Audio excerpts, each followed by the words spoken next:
How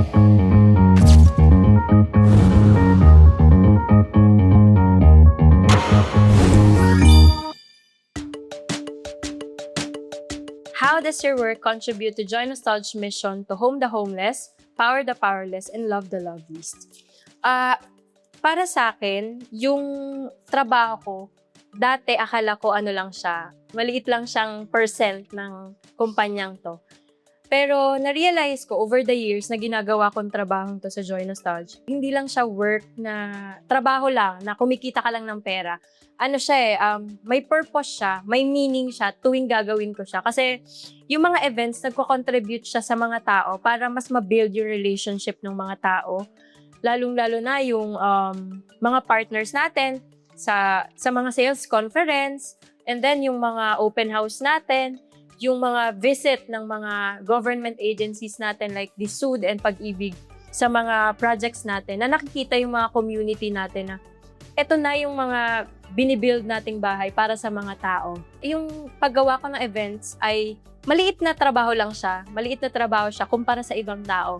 Pero yung maliit na trabaho na yun, malaki rin yung impact niya sa ibang tao, sa ating kumpanya, lalong-lalo na dun sa mga taong siniserve natin. Kasi hindi naman nila alam kung ano yung ginagawa talaga ng Joy Nostalgia, diba?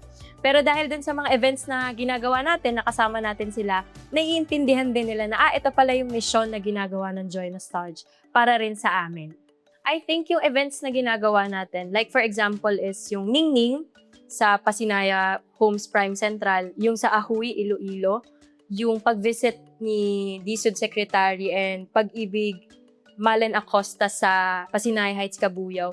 Hinuhon din natin sila na maging, alam mo yun, maging tao na may dignidad, may puso, may respeto tayong ibinibigay sa kanila. Kasi wala naman yung kumpanyang to, di ba, kung hindi sa mga taong bumili ng bahay at nagtiwala rin sa atin. At nagtiwala na ibibigay natin sa kanila yung pangarap na buhay na gusto nila doon sa bahay na binili rin nila para sa pamilya nila. How does the Joy Nostalgia mission inspire you to continue giving your best each day? Ako, I think, mas nai-inspire ako nung mission ng Joy Nostalgia na syempre maging best ko everyday is dahil dun sa purpose ng trabaho ko, dun sa mission na laging sinasabi ni Sir na home the homeless, power the powerless, and love the loveless. Kasi kung tutuusin, hindi mo agad maiintindihan yung mission kung hindi mo siya araw-araw nililive out, pinag-aaralan.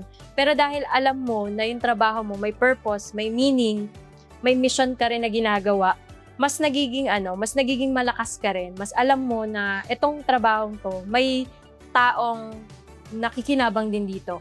Palagi nating isipin na yung mga taong nangangarap magkaroon ng sariling bahay, nahihirapan din sila. Kung ikukumpara natin yung ating buhay sa buhay nila, for sure, mas marami silang kwentong mabibigat, pero nilalagpasan nila kasi may pangarap sila, may gusto rin silang gawin sa buhay nila. So ako rin, yun yung inspirasyon ko, na yung mga homeowner, yung mga community na siniserve natin, isa rin sila sa inspirasyon ko para pagbutihan din yung trabaho ko palagi.